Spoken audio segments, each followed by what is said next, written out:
How was your day today? It's good. Yeah, I thought it was okay. It was Tuesday or Wednesday's a kind of a heavy work day and a lot of stuff going on. We looked a little tired, sluggish, but I thought overall it was a decent practice. That was pretty good. How did you think Bigelow did first day back with pads on? Good. He moved around good. I mean, he looked fresh. He looked fine. And so we're, anxious to see how he plays Saturday and see what he can do. Is he cleared now to play? Not yet, but I would anticipate him being cleared.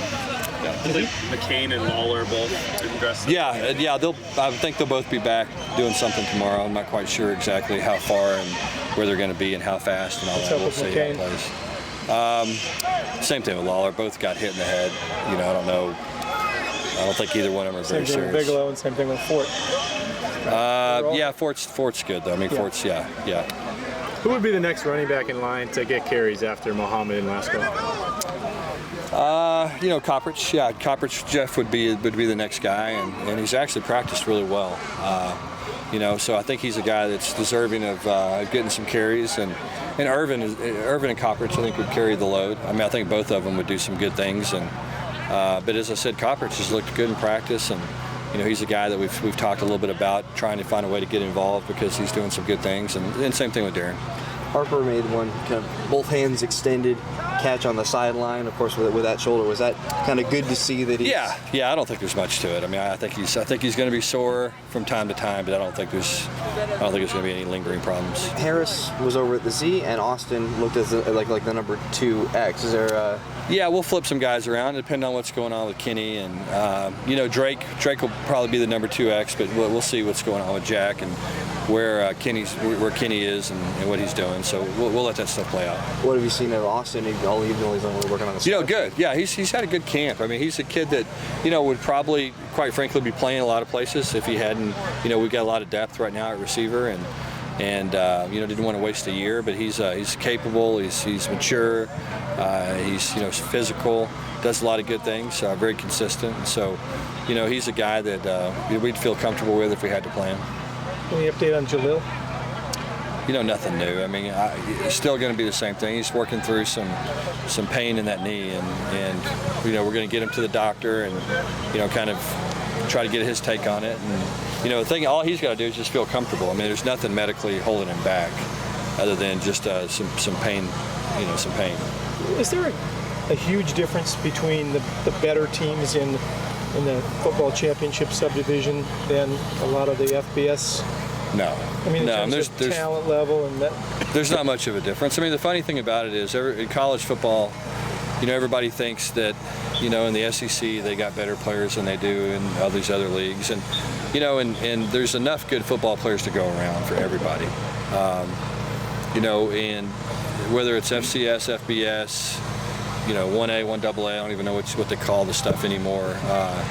But everybody's got good players. I mean, there's and things have changed. It used to be, there was a smaller number of good players, because you only recruited certain high schools. A lot of guys didn't get exposure, and so guys fell through the cracks. And now they just don't as much. And the players are developed earlier, and there's. Everybody used to run the I formation, and the game used to be about the 5 guys up front, right. And now it's not. And there's plenty of skilled players to go around. Portland State coach today said that one of the things that benefits the smaller schools is, he said, frankly, is the internet. It's easier to get tape from guys. Guys just upload their highlight tapes and send them to every coach. It is. It's huge because, before guys would slip through the cracks, or before guys would go to 1A schools and walk on, and now they're getting recruited by by FCS schools, and and I mean, there's really not a big difference at all. I mean, there's not. I mean, there's the quality of players, as I said, from conference to conference doesn't vary much, and doesn't vary much from FCS to FBS. Did you see the highlights of the Eastern Washington quarterback against Oregon State? Yeah, I mean, tell me that guy couldn't play anywhere in the country. I mean, there's a lot of these guys that could play. And, and be some of the better players in the country. I mean, it's like us at Louisiana Tech. I mean, we would play people, and just because we were in, whatever conference we were in that year, I think I was in like several different conferences when I coached there. You knew it again this year. Yeah, but, just because we were in that league, people thought we didn't have players, and I mean, we did. And, and that's the thing. I mean, everybody's got players. It's competitive.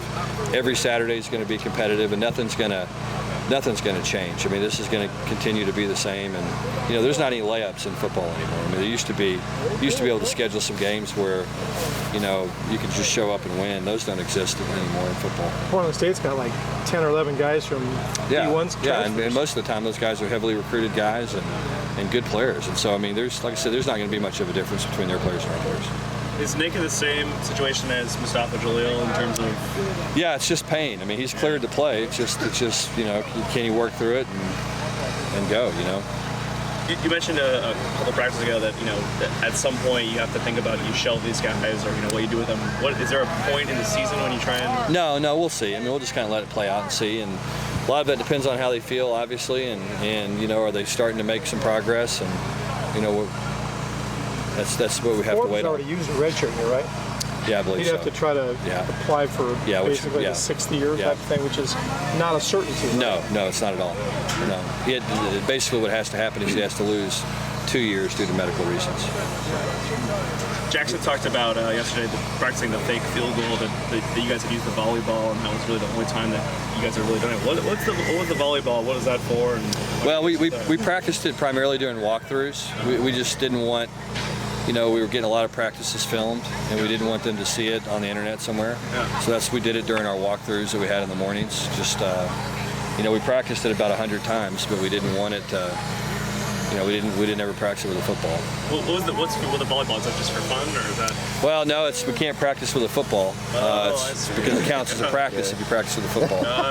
So we sometimes you're allowed to use a volleyball, sometimes socks, tape balls, whatever they tell us we can use. We asked about rugby balls. They said it was too much like a football.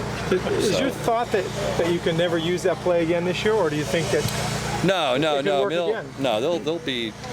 There'll be opportunities when we'll play somebody that will, use that or something similar. You like the idea that they have to think about it now? Yeah, I think so. I mean, that's part of the reason you fake something early in the season is because it slows people down a little bit, and makes them a little bit more sound when they're rushing. It takes a little pressure off of your guys. Do you guys put any thought to Ohio State this week in terms of thinking about them? I don't know. None. I mean, not even any 1/10 of 1%. Yeah, exactly. Yeah, not at all. That would be nuts. Yep. Thanks, Sonny. Thank you. Sonny. All right, guys. Thanks, Judge.